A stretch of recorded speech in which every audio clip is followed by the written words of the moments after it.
ग्वालियर मध्य प्रदेश की चिकित्सा शिक्षा अन्य राज्यों की तुलना में काफी बिगड़ती हुई नजर आ रही है। यहाँ स्वास्थ्य से लेकर और उसकी शिक्षा देने वाले संस्थान छात्रों की जिंदगी और मरीजों के साथ खुलेआम खिलवाड़ कर रहे हैं। जहाँ ऊंचे पदों पर बैठे अधिकारियों को सब कुछ दिखाई दे रहा है, फिर भी ऐसे कॉलेज और अस्पतालों का लगातार खुलेआम संचालन किया जा रहा है। अगर हम बात केवल ग्वालियर की करें तो हालात ये है कि यहाँ जितने भी नर्सिंग कॉलेज हैं उनमें ज्यादातर अस्पताल केवल नाम मात्र के खुले हुए हैं। ना वहाँ मरीज भर्ती होते हैं, ना ही कभी कोई स्टाफ नजर आता है। तो सोचिए भला जो छात्र अस्पतालों में ट्रेनिंग ही नहीं ले रहे, वो मरीजों का इलाज कैसे करेंगे। आपको बता दें कि चिकित्सा शिक्षा माफियाओं की बात करें तो अंचल भर में अस्पतालों के नाम पर बड़ा फर्जीवाड़ा कर रहे हैं। कहीं बड़े भवन, खाली बेड, औपचारिकता के लिए बनाए गए वार्ड दिखाई दे रहे हैं, तो कहीं एक ही भवन में हॉस्पिटल, नर्सिंग कॉलेज और उसके दफ्तर नजर आ रहे हैं। सिर्फ इतना ही नहीं, कई कॉलेज भी ऐसे हैं जो सिर्फ कागजों में नजर आते हैं। ग्राउंड पर आप देखेंगे तो ना कॉलेज नजर आएगा और ना ही उसकी जानकारी। मध्य प्रदेश की चिकित्सा शिक्षा से जुड़ी नर्सिंग कॉलेज और उसके अस्पतालों की ये वो तस्वीरें हैं जो छात्रों के साथ हो रहे खिलवाड़ और चिकित्सा शिक्षा की पोल खोलते हुए नजर आ रहे हैं। यहाँ अस्पताल के नाम पर सिर्फ औपचारिकता नजर आती है। मशीनों और डॉक्टर के कैबिन के अलावा आपको कुछ भी नजर नहीं आएगा। नियम और मापदंड पूरे करने वाले न डॉक्टर मिलेंगे और ना ही नर्सिंग स्टाफ। मरीजों की बात तो छोड़िए, यहाँ कोई बीपी चेक करवाने भी नहीं आता।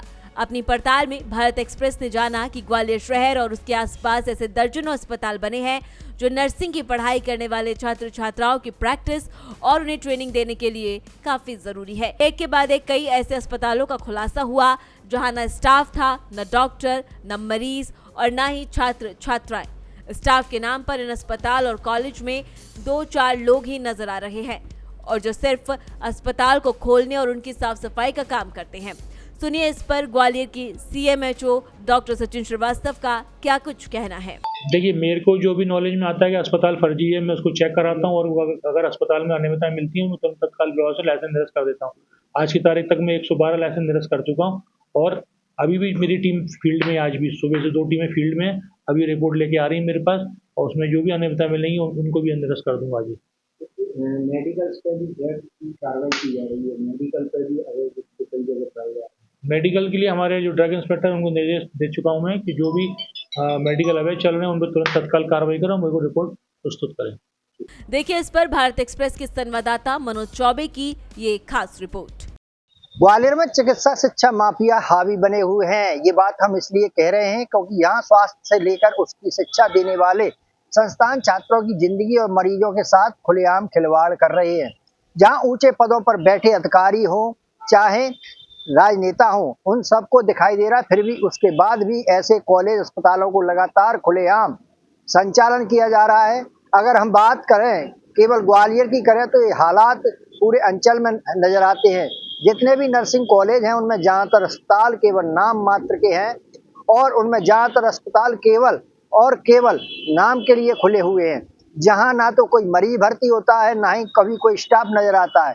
सोचिए भला अभी कोई भी स्टाफ नजर नहीं आता वहां, अगर वो छात्र पढ़कर आएंगे, ट्रेनिंग भी नहीं ले रहे हैं जो, वो किस तरह से इलाज कर पाएंगे। अस्पतालों को चलाने से पहले बोर्ड से निर्माण की अनुमति होती है, फिर भी निर्माण पूरा होने के बाद कंटेंट टू एटेबलिस्ट लेने का नियम है। CTE अस्पताल का प्रोजेक्ट रिपोर्ट, पलंग संख्या, उससे जुड़ी जानकारी लेनी होती है, जो कि आउट स्वीकृत करने संबंधी पत्र, इन्वेस्टमेंट प्रूफ, CMHO की अनुमति और इसके अलावा पानी और हवा, आग, प्रदूषण से निपटने की भी जानकारी लेता है। जबकि CTO भौतिक सत्यापन, बायोमेट्रिक वेस्ट का डिस्पोजल करने वाली निजी संस्था की सदस्यता रसीद, ETP वर्किंग आदि का परीक्षण करता है। इसके बाद बायोमेडिकल वेस्ट का भी रिकॉर्ड रखा जाता है। इन सब रिकॉर्डों को नजरअंदाज करते हुए ये सभी अस्पताल खुलेआम संचालित हो रहे हैं और लोगों की जान से खिलवाड़ किया जा रहा है। वहीं स्वास्थ्य विभाग के अधिकारियों की बात करें तो वो केवल इस पर कार्रवाई की बात करते हुए दिखाई दे रहे हैं, लेकिन कार्रवाई के नाम पर केवल इतिश्री की जा रही हैं। मनोज चौबे, भारत एक्सप्रेस, ग्वालियर। फिलहाल इस खबर में बस इतना ही। ऐसी और तमाम खबरों के लिए देखते रहिए भारत एक्सप्रेस मध्य प्रदेश। नमस्कार।